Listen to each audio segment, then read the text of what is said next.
Pour ceux qui me connaissent déjà sur les réseaux sociaux, on m'appelle la Camerounaise de Saint-Pamphile. Saint-Pamphile parce que c'est mon petit coin de pays, c'est mon petit village à Québec.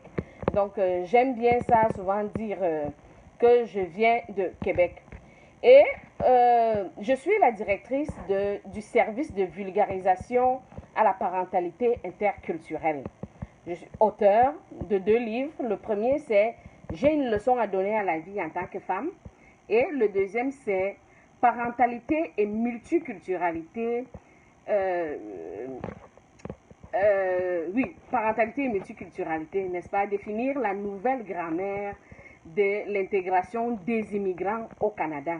Et j'ai pris justement le cas du Canada parce que c'est le pays dans lequel je vis. Pour commencer, on va d'abord définir c'est quoi la parentalité.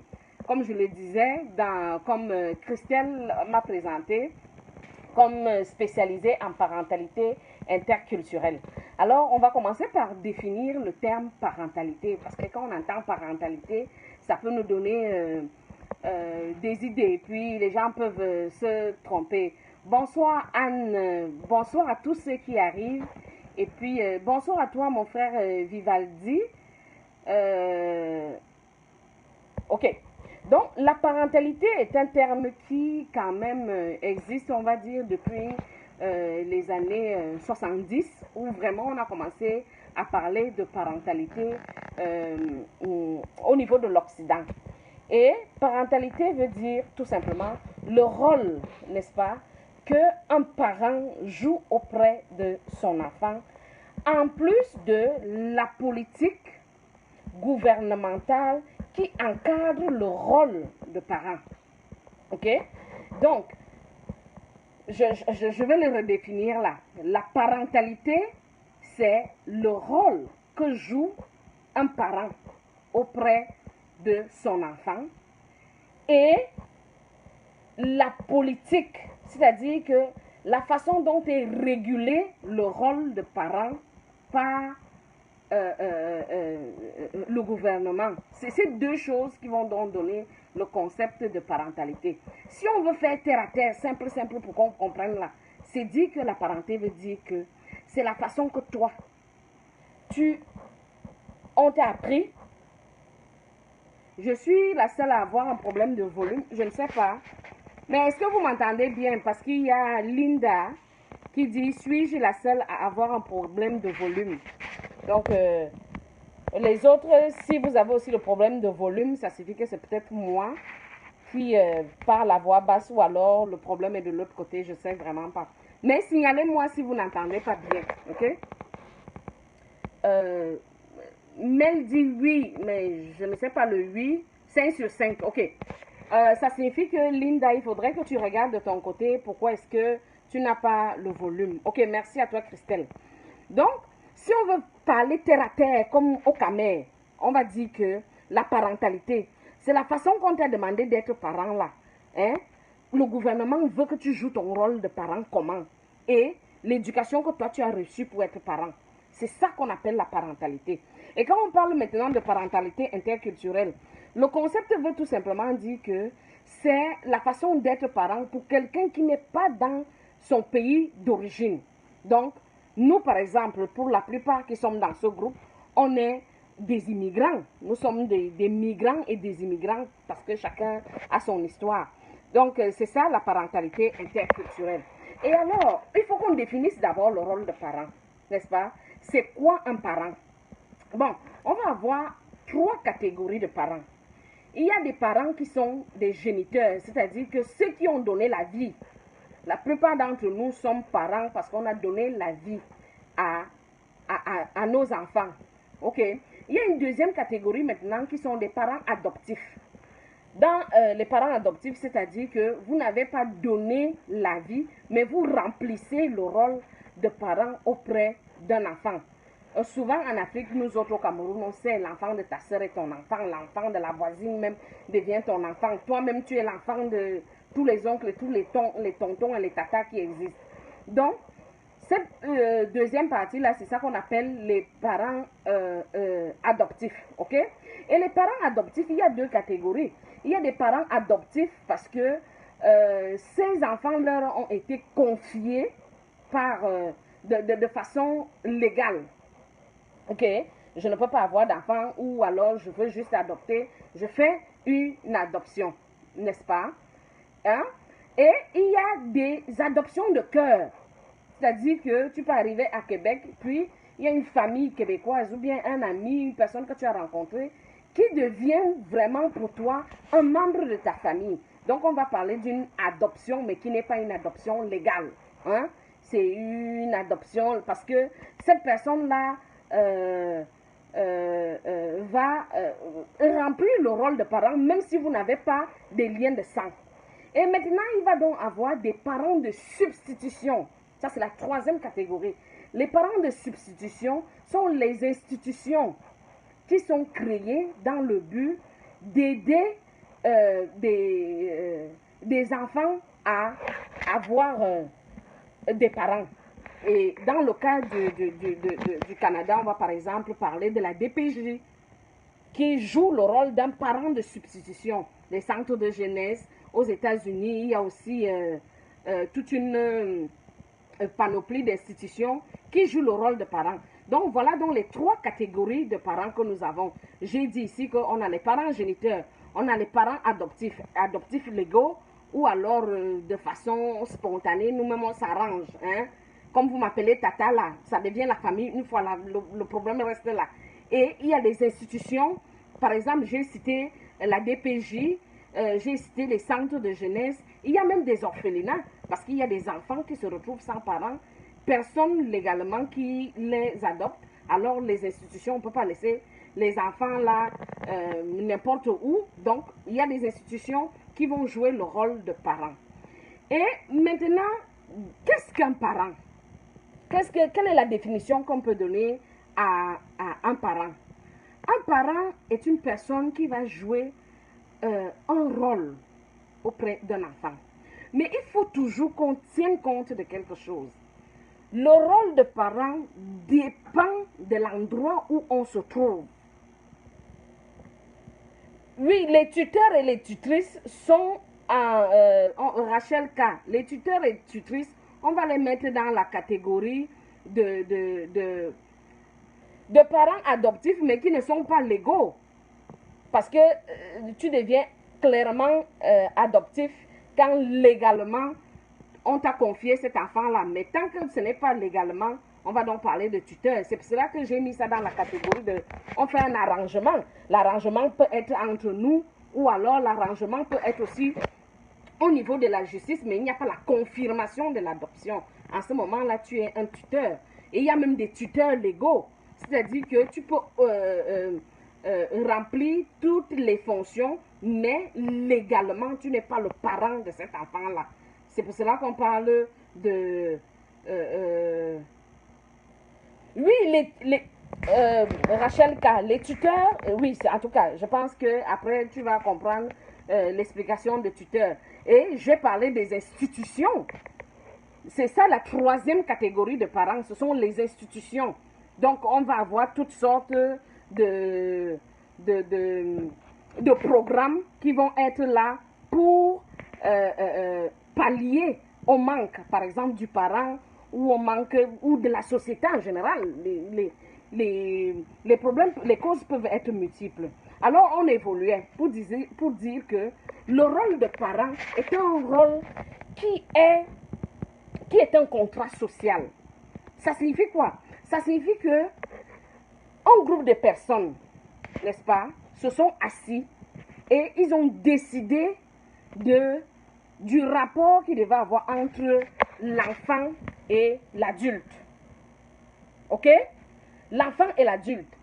Donc, ce qui peut être acceptable à Québec peut ne pas l'être à Yaoundé, peut ne pas l'être à Bafoussam, peut ne pas l'être à Maroua.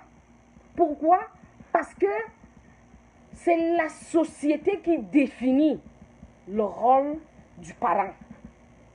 Donc, quand nous sommes nés, nous tous qui sommes là, on a trouvé que il y avait déjà une façon de fonctionner. Donc tu ne te poses pas la question. On t'a éduqué de même et tu éduques aussi à ton tour. Donc à Banganté, voilà. On éduque chacun de notre façon. Déjà même que si on prend le cas de nos ethnies, dépendamment de l'ethnie, la façon d'éduquer n'est pas la même. Pourquoi? Parce que le contrat social qui a défini la relation parent-enfant a donné certaines normes, dépendamment aussi de l'endroit où on se trouve et du besoin qu'on a dans cette région-là. Hein? Donc, à combien de fois quelqu'un qui vient d'une culture africaine versus une culture occidentale, la façon de voir les choses, le paradigme, la vision qu'on a ne peut plus être la même. Donc, quand on parle de parentalité interculturelle, ce que je veux dire dans la parentalité interculturelle, c'est tout simplement apprendre comment est-ce que je peux transmettre mes valeurs qui me sont chères à mes enfants tout en respectant le code de conduite, le contrat social du pays dans lequel je me trouve. C'est donc ça. Et le titre aujourd'hui, c'est les 7 stratégies, des parents, hein, des leaders et décideurs. Parce que ma mission aujourd'hui, là, c'est un enfant, un leader. Un enfant, un leader. Mais nous qui sommes en situation d'immigration, nous qui vivons dans une culture qui n'est pas la même que la culture dans laquelle nous sommes nés, nous sommes donc confrontés à un grave et un grand dilemme. Parce que la société occidentale a ses règles qui ne correspondent pas à la société africaine. Commençons par définir la société africaine. La société africaine est une société où l'individu n'existe pas. C'est ça la différence fondamentale. L'individu n'existe pas. C'est le groupe qui existe. Donc, un individu existe au travers d'un groupe. C'est pour cela que quand tu vas te présenter, tu vas d'abord commencer par dire l'enfant de qui tu es, de quel village, et à la fin donner ton nom. Ok? Donc, la spécificité de la culture africaine ou de la plupart des cultures communautaires, c'est que l'individu existe au sein d'un groupe. Et la société est établie sur un ordre vertical. C'est-à-dire qu'il y a par catégorie. Et l'enfant est au dernier palier. Hein? Au Cameroun, disons, le droit d'aînesse. Le droit d'aînesse. Je suis ton grand frère, dis donc. Appelle-moi papa, appelle-moi maman, appelle-moi tata, appelle-moi... Pourquoi? Parce qu'il y a une hiérarchie qui est verticale. On part du haut vers le bas. Ok? Par contre, la société occidentale est une société individualiste. C'est-à-dire que c'est l'individu qui prime sur le groupe. J'existe d'abord et les autres après. Mes besoins à moi d'abord, avant les besoins de l'autre. Donc, si on a déjà cette différence qui est quasiment une opposition, parce qu'on part d'un extrême à un extrême, une société où tu n'existes pas en tant qu'individu et une société où tu existes d'abord en tant qu'individu. Ok? Et la société occidentale a une structure qui est horizontale. Tout le monde est au même niveau. Parents, enfants, horizontal. Nous sommes tous au même niveau. Chacun revendique ses droits et ses libertés. Tout le monde, on est au même pied d'égalité. Donc, tu ne vas pas me dire d'agir seulement parce que tu es mon parent. Non, je ne t'écoute pas. Justifie pourquoi. La fameuse question, hein, que nous autres Africains, on n'accepte pas là. Le pourquoi des enfants là. Surtout dès qu'ils partent à la garderie, ils reviennent à la maison là. La première question, c'est pourquoi tu me dis de faire ça? Tu n'as pas le droit de me dire ça. Tu n'as pas... OK? Donc, c'est donc cette différence-là qu'il faut déjà savoir. C'est vrai que on va dire que c'est l'opposé parce que une individualiste, une communautariste, mais je vous dirais que en réalité, c'est une même réalité à des degrés différents. OK? C'est une même et unique réalité. Alors, le parent qui veut être un parent et qui veut investir dans l'éducation et la réussite de son enfant doit d'abord comprendre que il doit maîtriser la culture africaine et maîtriser la culture occidentale. Tu ne peux pas remplacer un système par par autre chose qu'un autre système. Hein? OK? Donc, on ne peut pas remplacer un système par autre chose qu'un autre système. Donc, quand tu veux remplacer un système, il faut que tu trouves un système qui vienne remplacer le premier système. Donc, la première des stratégies que je donne à tout parent qui veut réussir l'éducation de son enfant et qui est en immigration doit comprendre que il doit connaître la société occidentale et la société africaine. C'est ça qui va te servir donc de base. Ça, c'est le premier point. Deuxième point de stratégie. Oui. OK. Donc, deuxième point qu'il faut savoir, c'est que la famille fonctionne exactement comme une entreprise. Donc, si tu as une entreprise, la plupart de nous, on a tous écouté, comment il s'appelle, Stéphanie Mbida sur Amazon et tout. On est tous intéressés. Mais vous avez vu que elle nous a montré à tous les étapes qu'il faut respecter pour que ton entreprise génère des millions. Et tu ne peux pas échapper tu ne peux pas contourner. Hein? Tu ne peux pas contourner. Donc, c'est exactement ça aussi la famille. La famille est une entreprise. Donc, prenez votre famille comme une entreprise. Si je veux que mon entreprise réussisse, hein, il faut donc que je me donne les moyens. Il faut que j'investisse en temps, en argent. Oui, parce que, pourquoi j'ai dit la famille, elle fonctionne exactement comme une entreprise? La famille fonctionne exactement comme une entreprise parce qu'une famille, ça prend trois choses. La première des choses, la vision familiale. Quelle est ta vision? C'est quoi que tu veux de ta famille? C'est quoi la vision? Tu veux l'amener où? Dans 5 ans, dans 1 an, dans 5 ans, dans 10 ans, dans 15 ans. C'est quoi le rêve que tu as pour ta famille? C'est ça donc. La famille est une entreprise. Si tu veux une entreprise à succès, il faut avoir une mission familiale. C'est quoi la mission? Parce que c'est pour cela qu'on vient se perdre. Quand on arrive donc en Occident, on est perdu. Parce qu'on n'a aucune vision de la famille. On épouse une femme parce qu'on a vu qu'elle avait un beau jeans. Là, on va se dire la vérité, hein, c'est la maman qui parle. Oui, c'est la maman qui parle. Donc, tu n'as aucune vision. Tu as juste vu une fille, tu as vu un gars. Disons, non. La fille là, quand elle met le jean, elle met la robe, ça tombe net comme je veux. Quand elle danse, elle danse. Mais ce n'est pas sur cette base-là que tu fondes une famille avec une vision. Hein? Deuxième des choses, c'est quoi la mission? Hein? Il faut que tu choisisses tes partenaires d'affaires qui vont t'amener à réaliser ta mission. Hein?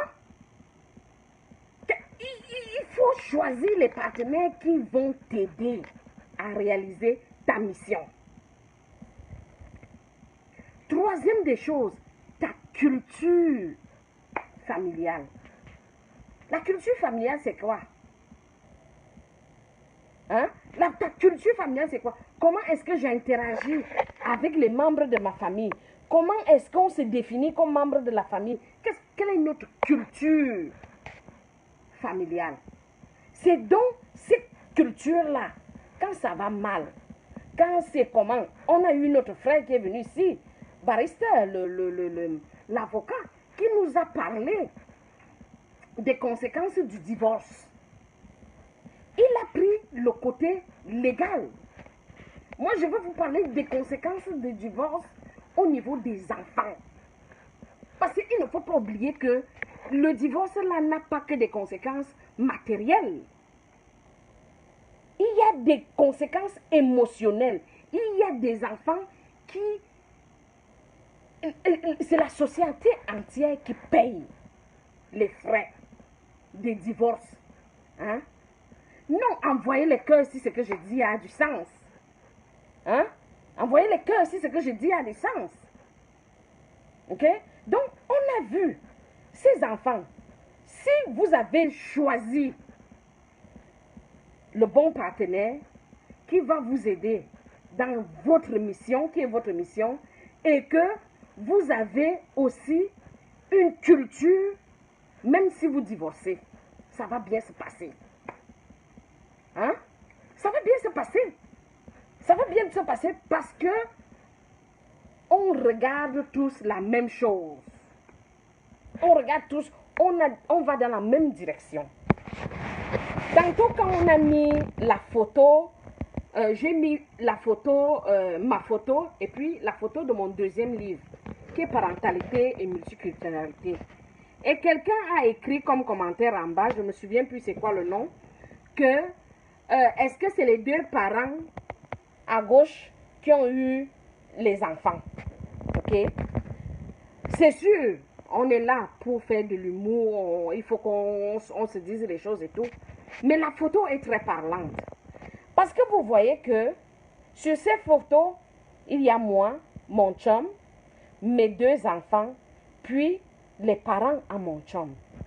Et c'est ça qui montre les trois catégories de parents que nous avons. Les géniteurs, les adoptifs et les institutions. C'est ça le contrat social. Donc, la personne posait la question comme si c'était une blague ou... Non, il faut maîtriser l'image. Il ne faut pas parler n'importe comment. Et c'est ça notre véritable problème. On parle trop. On ne prend pas le temps de prendre notre responsabilité de s'asseoir et d'étudier. Ok? On ne prend pas le temps d'étudier avant de dire quelque chose, de prendre. Ça se remarque dans toutes les sphères. Donc, on a vu déjà que la famille, donc, on devait la gérer comme une entreprise. Ok?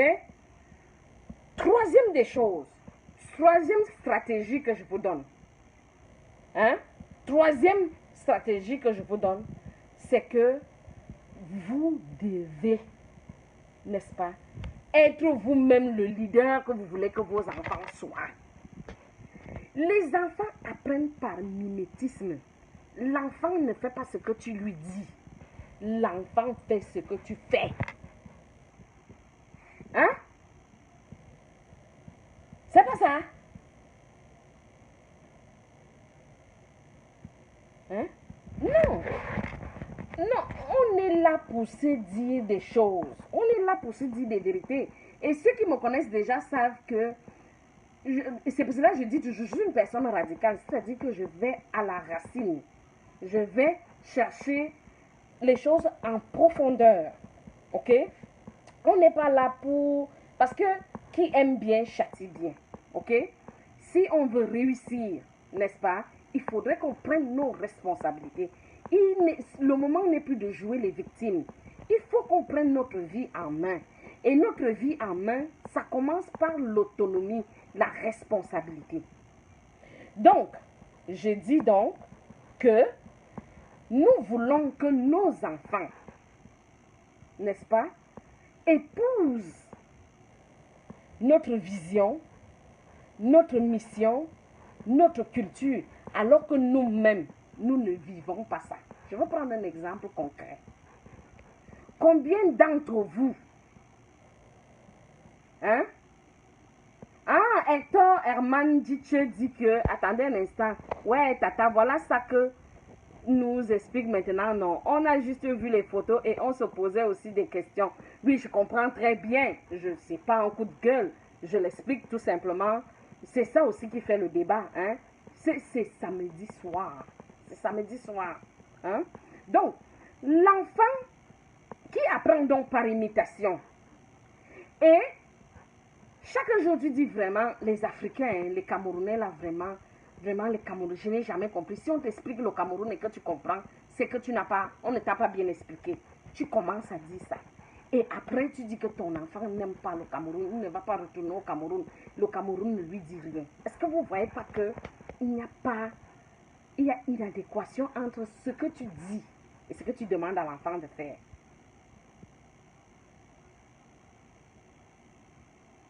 Ok? Donc, ça veut dire que si nous voulons influencer nos enfants, il faut que nous-mêmes on vive et qu'on soit l'exemple qu'on veut leur donner. On va parler nous-mêmes notre langue. On va danser nos musiques. On va manger nos nourritures. On ne va pas avoir honte d'aller avec notre nourriture au bureau. Parce que toi, tu as honte d'amener ton ndolé au bureau. Mais tu veux que l'enfant amène le ndolé à la garderie ou au service de garde. Est-ce que ça marche? Hein? Ça ne marche pas. Ça ne marche pas. Donc, il faut qu'on prêche pas l'exemple. L'enfant, tout simplement, c'est pour cela qu'on a beaucoup de problèmes pour éduquer nos enfants dans des pays étrangers. Parce que nous-mêmes, on est perdus.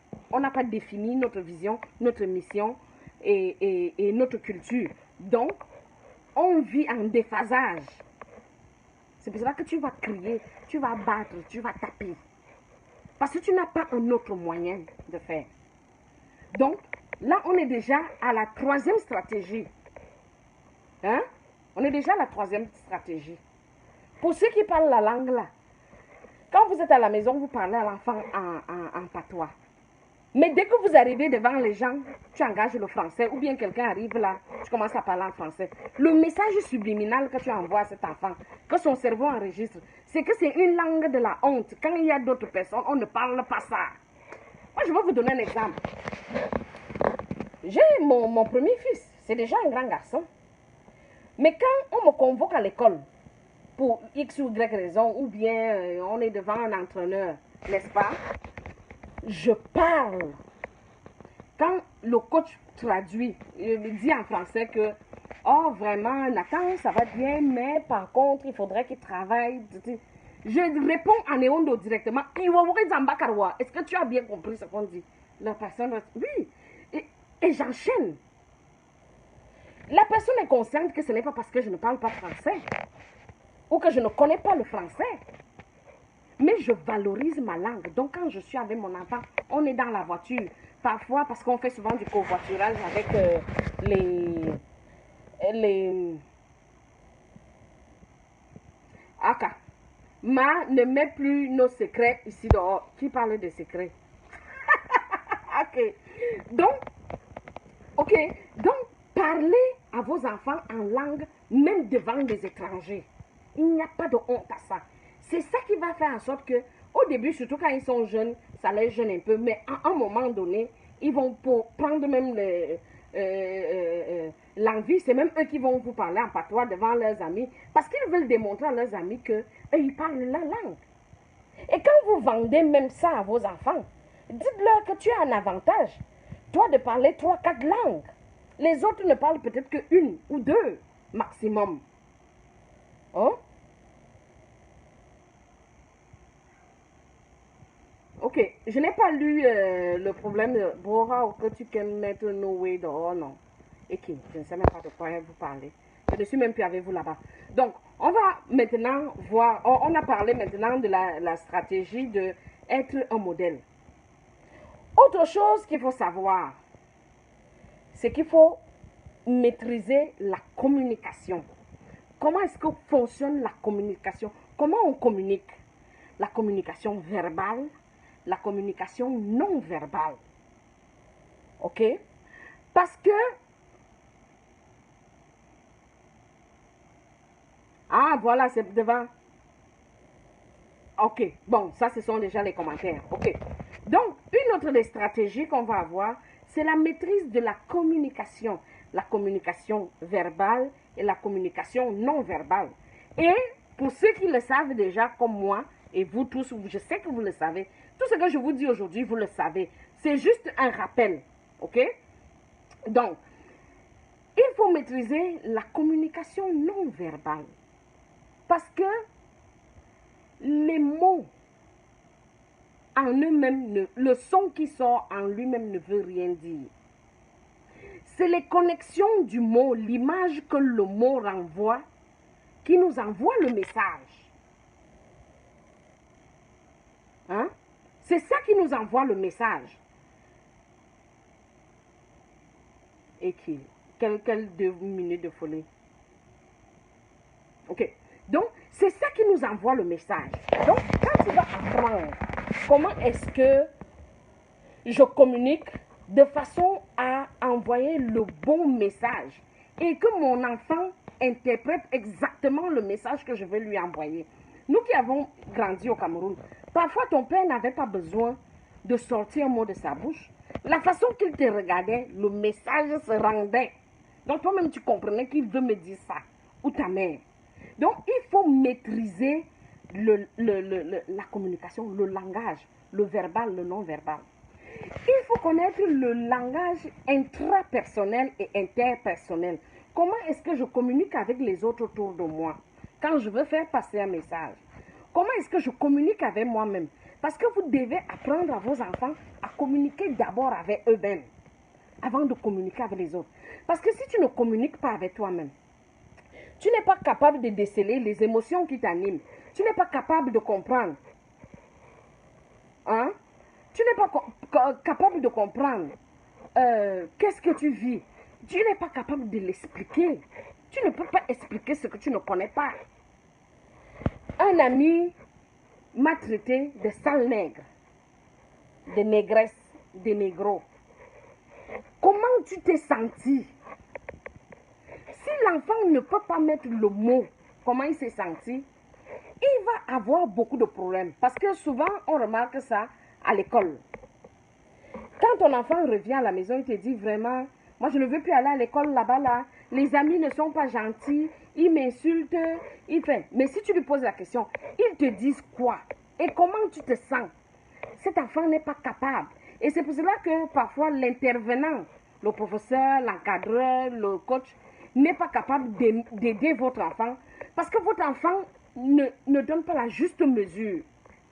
Et c'est à la maison que vous devez apprendre à votre enfant à parler, à communiquer, en lui permettant de parler. Beaucoup d'entre nous là, quand tu parles, tu dis, écoute quand je te parle, tu fermes la bouche et tu baisses les yeux. Et demain, vous êtes les premiers à dire à cet enfant-là que quand on te fait quelque chose à l'école, il faut parler. Est-ce que vous ne voyez pas que ça ne marche pas? Oui, Roméo dit que, et nous qui n'avons pas encore d'enfants là, on fait comment? Vous apprenez. Donc toi, tu vas apprendre comment on éduque l'enfant seulement quand tu vas avoir l'enfant. Ah, maman, Massa, tu vas trouver ça compliqué, hein? Tu prends d'abord les leçons avant. Et comme j'ai dit que la famille est une entreprise, il faut donc que tu définisses d'abord ta culture familiale. Tu définisses ta vision familiale et tu définisses ta mission. C'est ça qui va t'aider à trouver le bon partenaire. Et ensemble, vous allez bâtir une entreprise prospère. Hein, Roméo? J'espère que je réponds. Je réponds à ta question.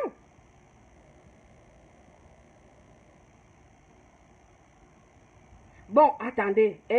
Bon, je vois que les questions on commence à avoir beaucoup de questions. Hein. On commence à avoir plusieurs questions. Ok. Je pense, Christelle, que pour le moment là, parce que je vois que les questions défilent et je n'ai pas pu répondre. Je vais voir un peu si je peux répondre à quelques questions. Stéphanie dit qui avait dit que les bêtis ont 2 minutes de folie. Bon, ça dépend. Ça dépend de qu'est-ce que tu appelles folie. Ça, c'est l'école Emma. Leur père parle le French et je gère le bafang avec la matière. Bon, on va parler maintenant. Je pense que la question ici, justement, c'est comme ça que vous déroutez les enfants. Et nous qui n'avons pas d'enfants, attendez un instant.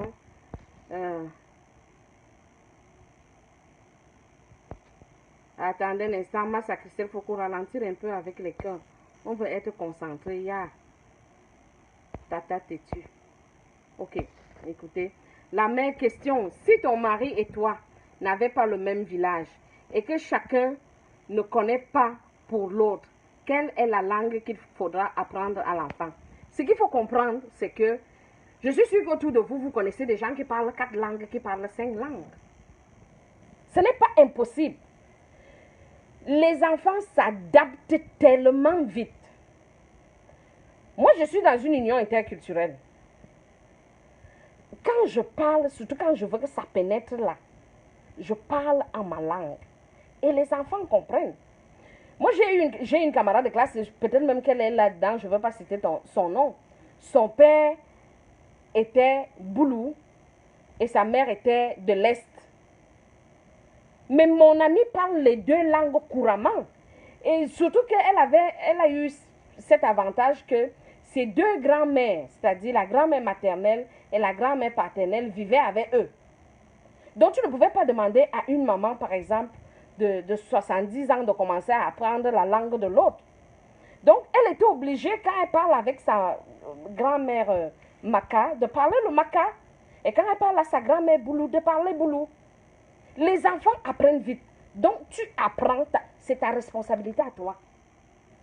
En tant que parent, chacun joue son rôle. Donc, moi, je vais apprendre ma langue à mon enfant. Si toi, tu n'as pas appris, c'est ton problème. On gère ça. Mais je parle la langue. Je parle la culture. Et c'est pour cela que je disais, si vous gérez ça comme une entreprise, quand vous avez une entreprise, par exemple, ceux qui travaillent là, en équipe, n'est-ce pas, chacun vient donner son idée. Je propose, pour que cette histoire marche, moi je propose ça. C'est ça, on dit des partenaires. Vous êtes des partenaires de vie. Donc vous partagez, vous communiquez. Et si vous avez une vision, c'est ensemble que vous la bâtissez. Ce n'est pas une personne, ce n'est pas unilatéral. C'est-à-dire, moi j'arrive, j'impose et puis non.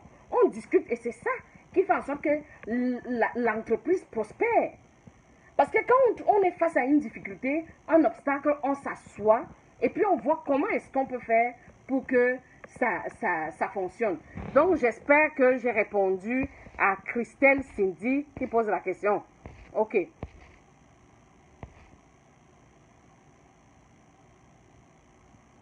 So above that need to wear ok, ta vision familiale, ta mission familiale et ta culture, oui. Merci pour la réponse à ma question. Ok, les Ouest-Africains réussissent plus sur cet aspect. Ils ne blaguent pas avec leur culture. Exactement, on peut faire la même chose. Chacun apprend sa part à l'enfant. Exactement. Maman fait d'abord, on t'expose et après tu vas répondre aux questions. Ok, partenaire, la mère gifle, lui tape, lui cogne, lui. Mais je comprends pas. Ok, on doit toujours leur rappeler ça. Ok, c'est vrai, j'ai oublié. La mère, comment faire pour éviter nos enfants à s'habituer au fast food, genre McDonald's et autres? C'est simple. Qui achète la nourriture? Je vais vous dire une des stratégies aussi qu'il faut savoir en tant que parent, c'est que la nature a horreur du vide. Répétez après moi. La nature a horreur du vide. En tant que parent, tu dois avoir ton leadership. Tu dois avoir ton leadership. Donc, manger du fast-food doit être comme une récompense. De temps en temps, c'est agréable. Nous-mêmes, on sait que c'est bon. N'est-ce pas? Mais ça doit être une récompense. Ça ne doit pas être une norme. Ça ne doit pas être... C'est qui définit. C'est pour cela que j'ai parlé de la culture familiale. Est-ce que tu veux que tes enfants apprennent à manger santé? Et quand je parlais tantôt aussi de communication, il faut comprendre que il faut expliquer aux enfants le pourquoi du comment. Parce que la difficulté qu'on a, c'est qu'on n'explique pas aux enfants le bien fondé de ce qu'on leur fait faire. Si ton enfant aime beaucoup le McDonald's, dis-lui, ok, le McDonald's c'est bon parce que moi-même je mange souvent ça, tu vois. Mais au niveau de la santé, voici. Tu es un sportif, tu veux être tu veux être fort, tu veux être belle, tu veux être intelligente. Ça te prend, il faut nourrir ton esprit, il faut nourrir ton corps. Mais ça te prend des aliments, des bons aliments. Donc, si tu exposes ça de cette façon, tu expliques pourquoi est-ce qu'il est préférable de manger telle sorte de nourriture par rapport à telle autre. C'est plus facile d'amener ton enfant et de l'entraîner. Hein? Donc, c'est justement là où ton rôle de parent prend tout son sens. Tu n'acceptes pas tout à ton enfant. Parce que cet enfant, lui, ne sait rien. Il n'a pas d'expérience. L'enfant ne naît pas avec une notice. C'est nous, adultes, c'est la société qui écrit. Donc, c'est comme un tableau. L'enfant naît, c'est un tableau noir. Il n'y a rien d'écrit. Au fur et à mesure, on écrit, on remplit, on écrit. Donc, c'est à toi, parent. Justement, quand tu as étudié et que tu as ta culture familiale, voici les valeurs que je veux transmettre à mon enfant. Tu t'attelles à ça. Moi, par exemple, on sait tous parler la langue de ma mère, mais pour mon père, niet. Lui-même, il parle celui de ma mère. Bon, ça, c'est une entente qu'il y a eu dans le couple. Et si tout le monde est bien là-dedans, tout le monde est bien là-dedans. Surtout que les enfants ne s'ouvrent que lorsqu'ils sentent safe avec quelqu'un. Exactement. Tu ne peux rien apprendre de quelqu'un que tu n'aimes pas. Tu ne peux pas apprendre de quelqu'un que tu détestes. Et il a beau t'apprendre, mais tu n'apprends rien. Parce que la personne t'énerve. Bon, qui achète? Voilà. Merci pour la réponse. Tu imposes la nourriture préparée de la maison. Bon, je ne dirais pas imposer. Je ne dirais pas imposer parce que l'enfant à qui tu apprends à obéir aveuglement, dans la vie va obéir aveuglement et ce n'est pas ce qu'on veut. Tu n'imposes pas, non, tu expliques pourquoi est-ce qu'il faut qu'il mange la nourriture que tu as faite. Les nutriments qu'il y a là-dedans, les avantages. Mais tu es le parent, tu aromatises ça, une bonne sauce là, et puis tu envoies ça. Comment fortifier l'identité culturelle d'un enfant dont les deux parents viennent de deux pays différents et se font rejeter par leurs deux communautés? Pas assez de l'un, pas assez de l'autre et différent du reste. Seulement accepté par les Blancs. Bon, Sonia, pour répondre à cette question-là, il faut travailler ce qu'on appelle l'estime de soi de chacun des parents, ce qui va se déteindre sur l'enfant. La différence est une force. Et on ne devrait pas avoir honte d'être différent. On devrait apprendre, c'est-à-dire, tu devrais apprendre à te connaître. Si chacun de ces deux personnes-là connaît vraiment son identité, défend son identité, on n'est pas là pour plaire aux gens. Tu n'es pas là pour plaire. Parce que tu ne peux pas plaire à tout le monde. Un live comme celui que je fais là, il y a des gens qui seront d'accord avec moi, il y a des gens qui ne seront pas d'accord avec moi. Et c'est normal. Le but ici n'est pas que les gens soient d'accord à 100% avec moi. Le but ici, c'est de réfléchir ensemble. Si de tout ce que j'ai dit, tu as retenu une chose, et que ça t'aide demain, c'est bon. Donc, au niveau de l'identité, il faut que chacun... Parce que même quand on est même père, même mère, là, on n'a pas la même mission de vie. Donc, je ne veux pas faire les choses parce que toutes mes soeurs font ça. Tous mes frères font ça. Je veux faire quelque chose qui me correspond à moi, qui correspond à mon identité. Ok? C'est ça. Donc, si tu es accepté par les uns et rejeté par les autres, ben, c'est ça. Et puis, l'enfant lui-même, justement, du fait que tout le monde est dans une affirmation, on va s'affirmer aussi, naturellement.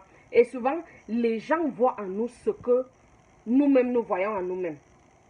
Ok? C'est à toi de donner l'image que tu veux que les autres voient. Ok?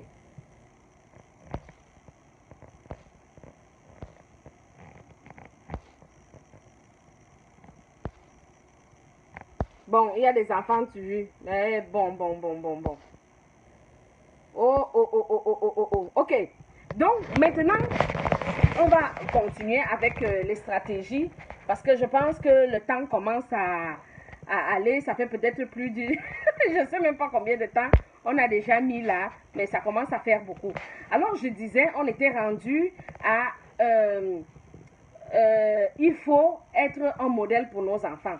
Autre chose que souvent, qui nous arrive en tant que parents, c'est on se demande, est-ce que je suis un bon parent? C'est quoi être un bon parent? Ok? Hein? Être un bon parent, c'est être une bonne personne. Parce que les enfants s'adaptent aux parents imparfaits. Les enfants ne demandent pas à avoir des parents parfaits. Non, les enfants ne veulent pas des parents parfaits. Les enfants veulent des parents qui s'assument, qui s'acceptent. Ok? Et qui sont des bonnes personnes. Donc, apprends à travailler sur ta personne pour être une meilleure personne.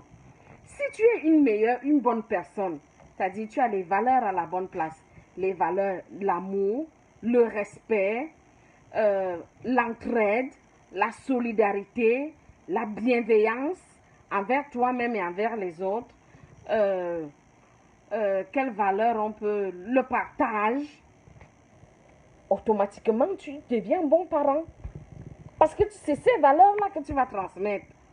Et ta mission, ta vision et ta culture seront portées vers ces valeurs-là.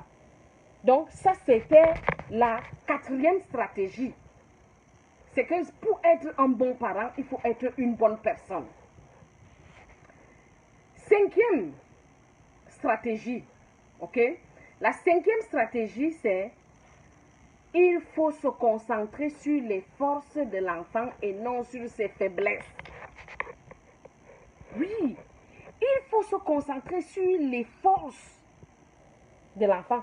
Au lieu de dire toujours à l'enfant, tu n'es jamais à l'heure, tu ne sais pas manger, tu ne sais pas parler, tu ne sais pas marcher, tu ne sais pas... Non! Dis-lui, tu excelles dans tel domaine. Tu es bonne dans telle chose. Tu es donc...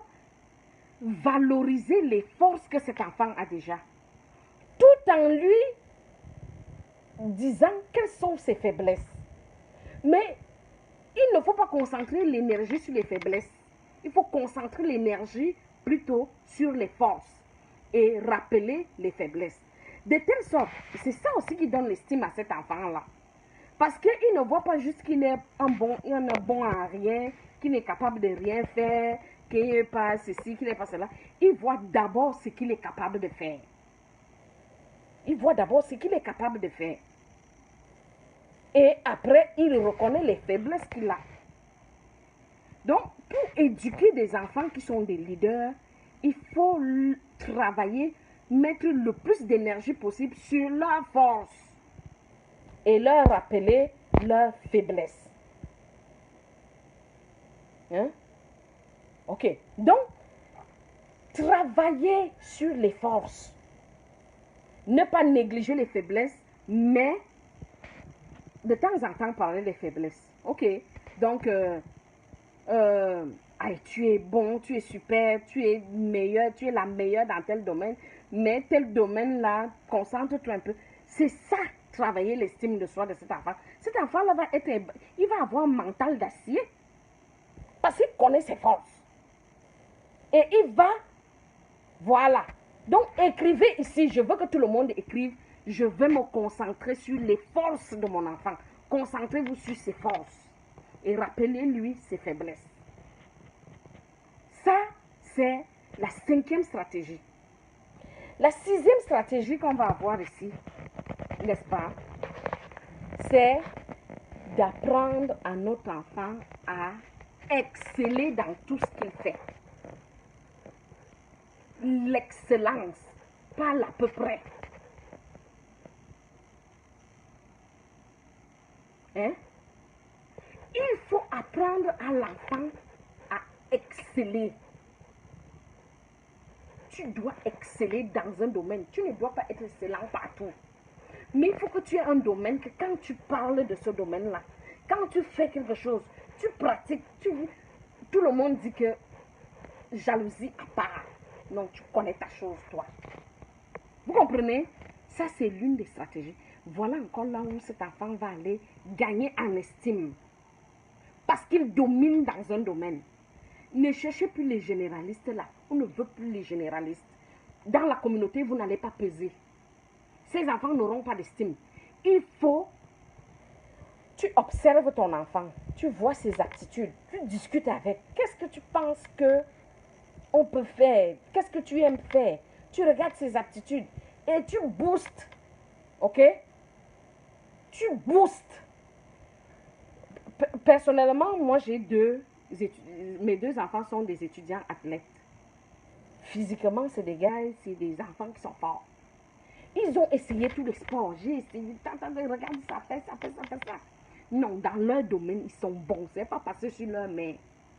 Allez demander, ceux qui connaissent là, ils vont vous dire les stats. Donc, c'est ça qui va faire, qui va donner donc la force, l'énergie à cet enfant-là. Même quand on va lui dire que tu es noir, tu es laid, tu es sale, tu pues, du oui, je pue, je sens, mais dans tel domaine-là, je te bats. Je suis indétrônable. Hein? Donc, ça c'était la 6e stratégie. Amener la culture de l'excellence dans un domaine précis. Dans un domaine précis, tu es pointilleux, pointu. Hein? Ok. La 7e stratégie, on a dit qu'on va faire cette stratégie. La 7e stratégie maintenant que je peux vous donner en tant que parent de leader, c'est de montrer à votre enfant que sa voix compte. Il doit être important. Il est important pour vous et il est important pour la société. Il a une place. Et personne d'autre ne peut prendre sa place. Il est à sa place.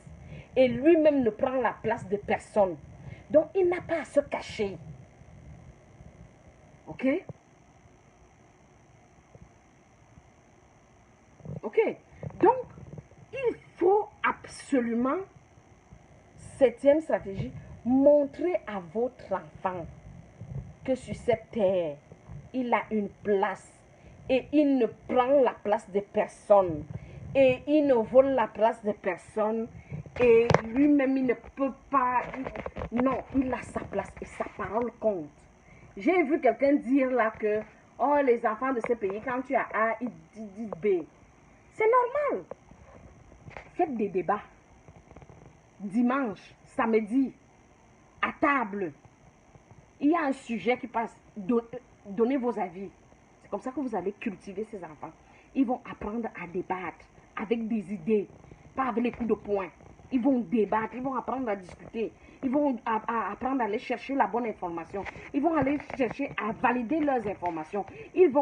C'est comme ça que quand ils arrivent au milieu des gens et qu'il y a une discussion, ils ont des arguments solides. Hein? Ok? Donc, il faut vraiment que on se concentre sur nos enfants. Ok? Donc, mon message aujourd'hui à la communauté, j'ai fini. Mon message aujourd'hui à la communauté, c'est de dire, c'est bien de chercher l'argent. C'est très important de chercher l'argent. Mais cet argent-là ne va servir à rien si vous ne faites pas une œuvre d'éternité. Qu'est-ce que j'appelle une œuvre d'éternité? C'est quelque chose qui fera en sorte que vous ne mourrez pas. Dans la culture africaine, n'est-ce pas, les morts ne sont pas morts. Et on ne meurt qu'à partir du moment où on n'existe plus. Personne ne pense plus à nous. Alors si vous avez accompli un travail bien fait, vos enfants se souviendront de vous. Leurs enfants se souviendront de vous parce que c'est vous qui avez bâti. Vous connaissez, on est ici, il y a des familles qui existent depuis des centenaires. Et les règles qui ont été établies par le premier continuent à être. Prenons l'exemple de la reine d'Angleterre, de la famille royale. La discipline, la vision, il y a des centaines d'années. Hein? Donc,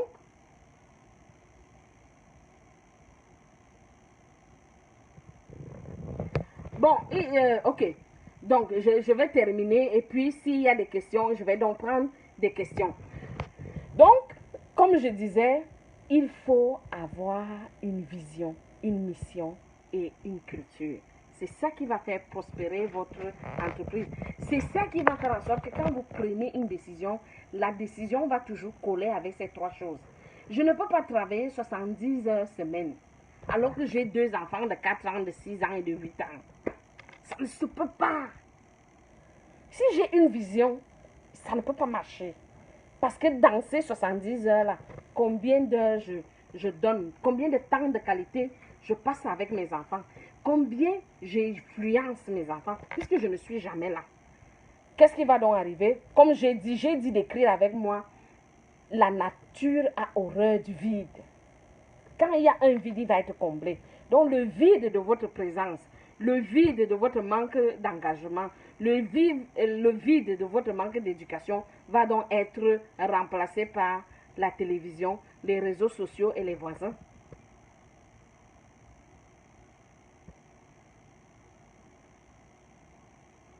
Ok? Donc, j'ai terminé. Si...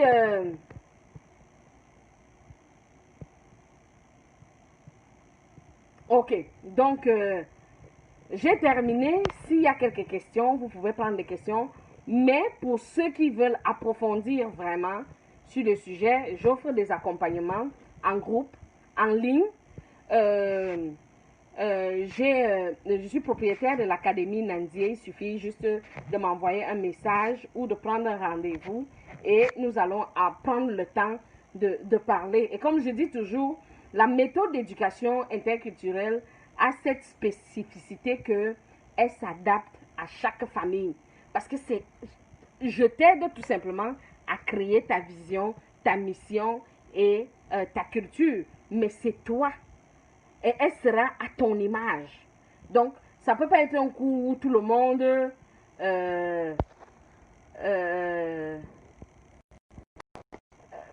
c'est la même affaire pour tout le monde. Non. Donc, j'espère que j'ai répondu à vos questions. Et comme je dis, si vous avez d'autres questions, vous pouvez les poser. Mais s'il n'y a pas de questions, on va se dire bonsoir. Et puis, vous pouvez me contacter à Laurentine Zambo, Alex ou Laurentine Zambo. Je ne sais pas de quoi on parle là, de papa, ça fait moins d'essentiel. Quoi? Hector Herman Ditche dit que termine comment ma tata? Parle-nous de la soumission des femmes dans les couples. Euh, Honnêtement, moi je vois un couple comme des partenaires. Donc personne n'est soumis à personne. C'est des partenaires qui ont une même vision ou qui tendent vers une même vision. Donc s'il y a déjà soumission, que ce soit des femmes ou des enfants, je ne peux, je peux malheureusement pas donner un avis par rapport à ça parce que pour moi, c'est un no-sens. Puis, ça n'a pas de place. En tant qu'individu, tu ne peux pas demander à un être humain la soumission. Et puis, un langage comme le même là, je ne sais pas si demain, après-demain, quand ton enfant viendra te voir pour te dire je suis intimidé, je suis maltraité, c'est quoi que tu vas lui dire? Parce que tu demandes à un être humain d'être soumis. J'espère que tu diras à ton enfant, ben, tu es fait pour être soumis, sois soumis.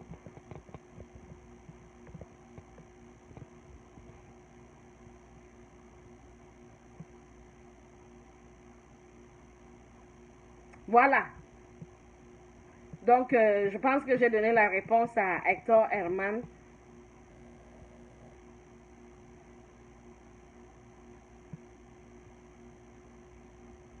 Ben, personnellement, je n'entre même pas dans le débat de qui est soumis, qui n'est pas soumis.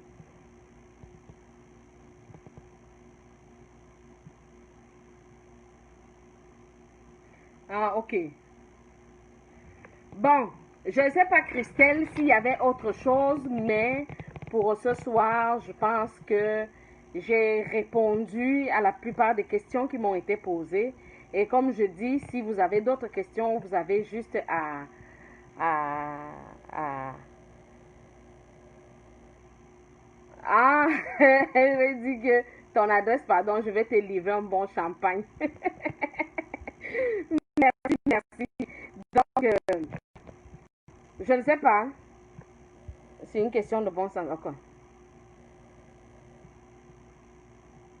Bon, en tout cas, donc là, on est déjà dans les divers, non? Moi, je vois que, Camer et mes frères ici.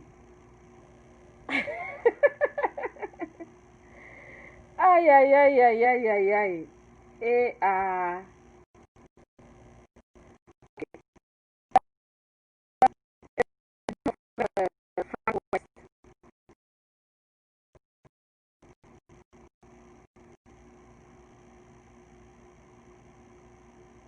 ok, merci à toi, Christelle. Raoul Zegandi, merci, Alice, merci.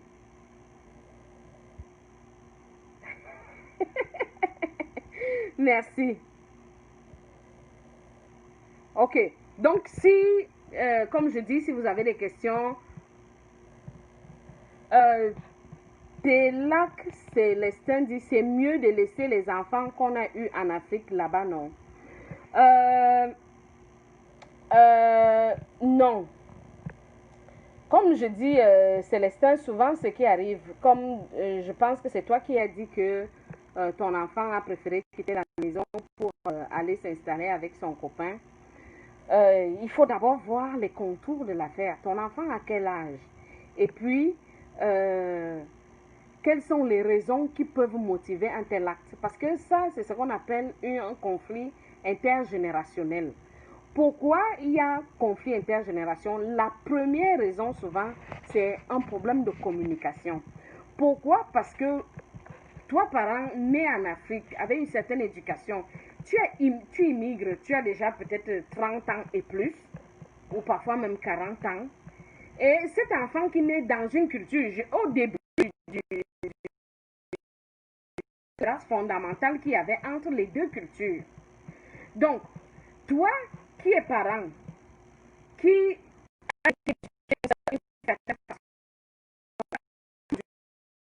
mais vous n'êtes pas dans le même pays où l'influence n'est pas la même. Parce que ce qui facilite, par exemple, les gens qui sont dans leur culture, c'est que l'enfant, le message qu'il a à la maison, c'est exactement le même message qu'il a à l'école et partout ailleurs. Donc, ce qu'il entend, toi, parent, lui dire, c'est ce qu'il va entendre le parent de son ami lui dire. Alors que dans la situation dans laquelle nous, on se retrouve, le message que tu dis à la maison n'est pas le même message qu'on lui dit à l'école. Ce n'est pas le même message qu'il entend chez ses amis, ainsi de suite, ainsi de suite. Donc, c'est un problème de communication. Il faut beaucoup, c'est pour cela, tant que les enfants sont jeunes, il faut apprendre à communiquer. Voilà, elle a 22 ans. Mais mon frère, t'es là, on est quand même en Amérique du Nord. 22 ans, c'est une adulte. C'est une adulte. C'est ça aussi être parent. Hein. Être parent, c'est permettre... Nous sommes des guides pour nos enfants. OK? Nous sommes des guides. Et c'est pour cela que je dis souvent aux parents, éduquez vos enfants comme les futurs adultes. Parce qu'ils n'ont que 18 ans pour être enfants. Le restant de leur vie, ils vont être des adultes. Donc, en tant que parent, ce que tu fais, c'est que tu lui donnes des outils afin qu'il devienne lui-même autonome et responsable. OK?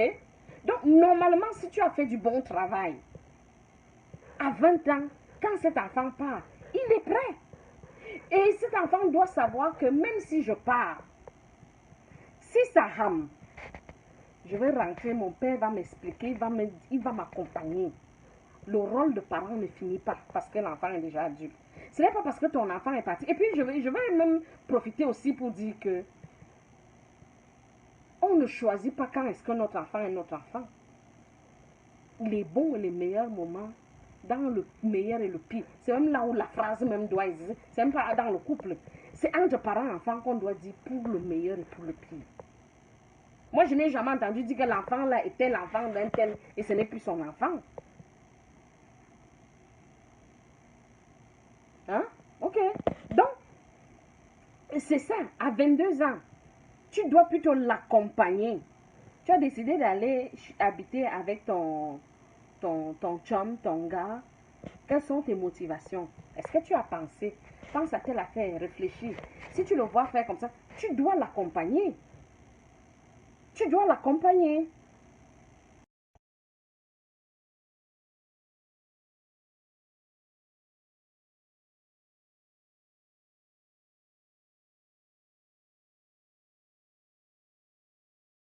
Cette situation-là, quand un enfant veut quelque chose et que son père lui dit non, après la mère passe par derrière pour offrir à l'enfant cela, et cela crée des PB entre la mère et lui, aussi cela rend l'enfant têtu. Comment résoudre ce genre de problème? Ce genre de problème se résout uniquement entre les deux parents. Et c'est ça que je vous disais tantôt, que quand tu choisis ta partenaire, tu choisis ton partenaire, tu dois choisir quelqu'un qui a la même valeur que toi. C'est-à-dire que et vous devez travailler la communication. OK? Donc, c'est vraiment, c'est la pire erreur que des parents puissent faire. Que vous soyez ensemble ou séparés. C'est de créer, parce que ça, ce que ça risque de créer un conflit de loyauté. L'enfant va devoir choisir un des parents. Et ça, c'est même c'est la catastrophe. Un parent qui agit. Donc, vous les femmes ou les hommes qui faites ça là, que papa a dit non, toi tu viens par derrière, tu dis non, non. Tu viens de descendre la crédibilité, tu viens de faire perdre l'autorité à ce parent-là. À ce parent-là. Donc, Roméo, si tu vis cette situation-là, appelle la mère de l'enfant, ta partenaire, que vous soyez ensemble ou pas, et discutez-en pour dire, ce que tu fais là, ce n'est pas pour le bien de cet enfant, parce que cet enfant ne va pas rester enfant, il ne va pas demeurer enfant. C'est un adulte qu'on est en train d'éduquer. C'est un adulte qu'on est en train d'éduquer. C'est quoi cet enfant-là à qui on va donner les affaires par derrière? Si même elle n'est pas d'accord, qu'elle le fasse même devant toi. Et elle va expliquer pourquoi elle le fait. Peut-être même que quand elle va t'expliquer, tu vas comprendre pourquoi. Donc, c'est une situation malheureusement qu'on rencontre beaucoup et qui crée beaucoup de frustration.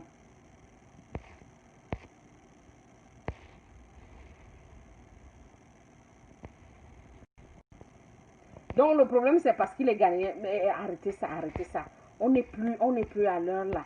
Les Africains, un être humain reste un être humain. Est-ce que le gars a des bonnes valeurs? Est-ce qu'il s'occupe bien de ta fille? Est-ce qu'ils s'entendent bien? Est-ce qu'ils s'aiment? C'est ça qui devrait être ta préoccupation, pas parce qu'il est ghanéen.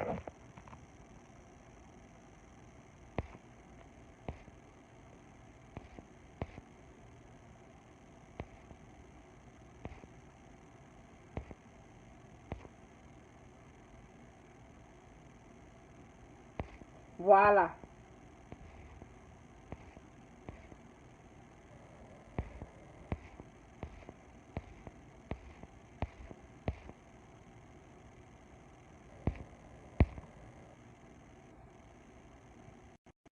Ok, ça me fait...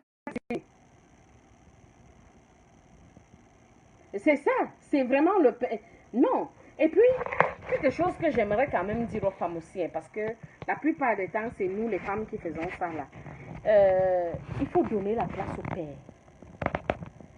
Le père a une place que la mère ne peut pas combler. La mère a une place que le père ne peut pas combler.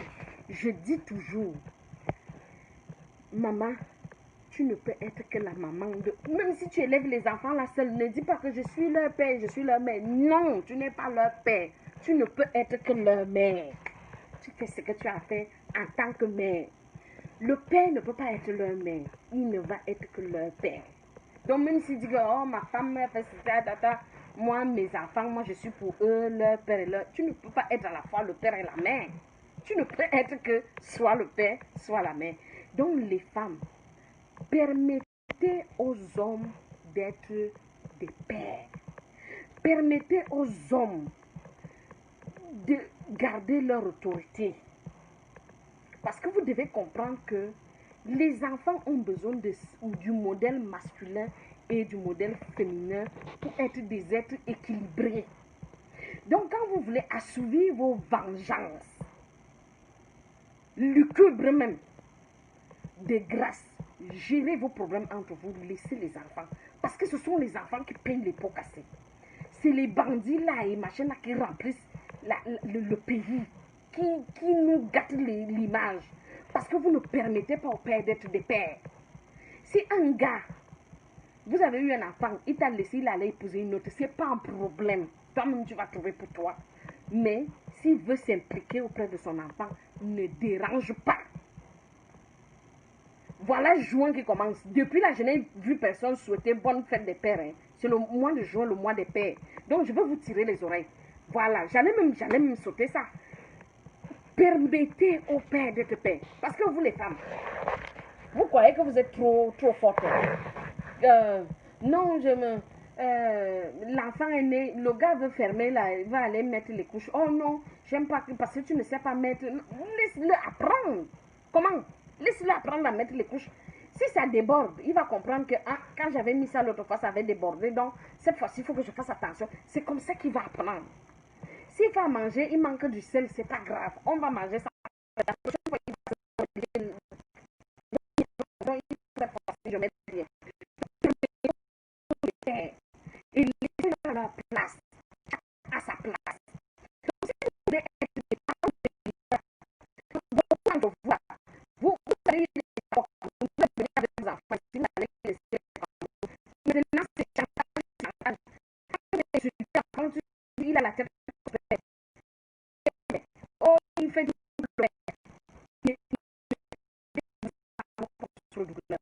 quand vous êtes allé faire votre union ou avoir votre enfant, vous n'avez pas réfléchi, vous n'avez pas bâti votre vision d'entreprise, vous n'avez pas regardé votre mission. Et maintenant, c'est sur l'enfant que vous venez déverser le venin. Pardon, pardon. Non, je suis là. Non, laissez ils ont leur place. Il faut devenir l'avocat des hommes. Oui, laissez les pères. Parce que ce sont les garçons là qu'on voit partout, ils sont perdus. Parce qu'ils n'ont pas la figure paternelle. Ils ne savent pas c'est quoi être un homme. Toi, une femme, tu vas apprendre à un homme à être... Tu vas apprendre à ton fils à être un homme. Comment est-ce que tu es un homme? Hein?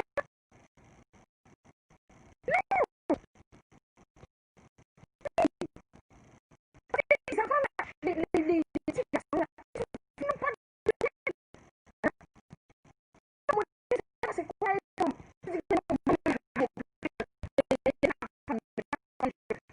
Tu peux être ça. Hein? Tu fais ça comment?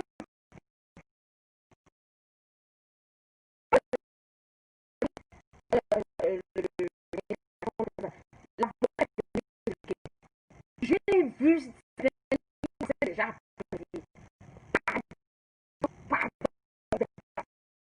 tranquille. Attendez même qu'ils deviennent, dès que le dernier a 20 ans, tu commences tes affaires. Mais ne punissez pas les enfants là pour des actes qu'ils n'ont pas fait. Donc réglez vos problèmes Laissez-les. Une femme, tu ne peux pas éduquer un garçon jusqu'à ici. Il est un homme. Il faut une figure paternelle.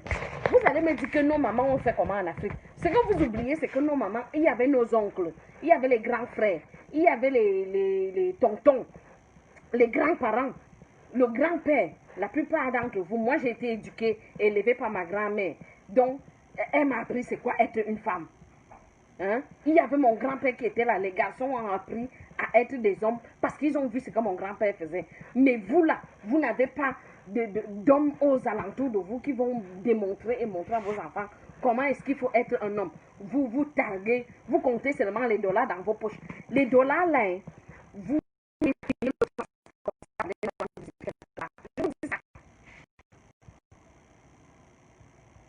Oui, il y a les pères irresponsables. Moi, je ne suis pas en train de parler des pères irresponsables. Je suis en train de parler du père qui veut s'occuper de son enfant et la fille dit que niet, tu m'avais pas épousé, tu es parti épouser une autre, donc je ne veux plus voir tes pieds ici. Elle aiguise la machette. C'est de celle-là que je parle. Moi, je ne parle les irresponsables, c'est aussi, ils vont gérer leur vie ailleurs. Hein? Il faut avoir une figure paternelle.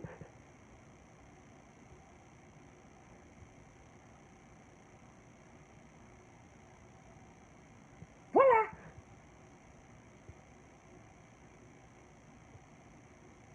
Ok. On va faire comment? Donc, laissez les pères qui veulent s'impliquer là. Même s'ils font ça comme vous, laissez-les les faire. Ils vont apprendre. Et les enfants même vont apprendre comme ça. Si vous êtes séparés, il n'y a pas, on appelle ça la coparentalité. C'est-à-dire que le rapport que toi et moi, on a, c'est juste qu'on est parents du même enfant. Et ça se fait bien. Ça se fait très bien. Et cet enfant-là, on va apprendre c'est quoi être un homme. Comment un homme doit traiter une femme. Vous vous plaignez, vous les femmes. Oh, les gars ne nous respectent pas. C'est des gars qui n'ont pas eu de modèle. Oui, c'est des gars qui n'ont pas... Quand un gars a vu comment son père traitait sa mère, il ne peut pas maltraiter une femme. Voyons. L'image, il voit comment son père... oh, vraiment, vraiment. Pardon, laissez-moi aller dormir. Donc...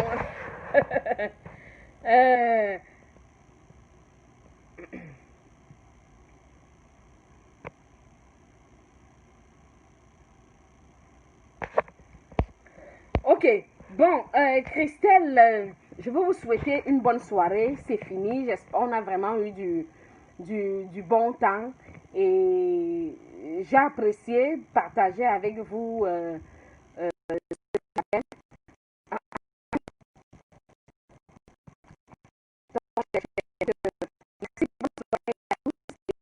plaisir de vous rencontrer.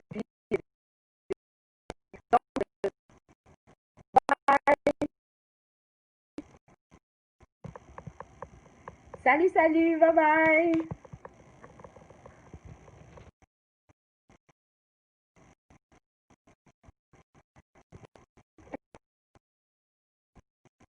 Merci.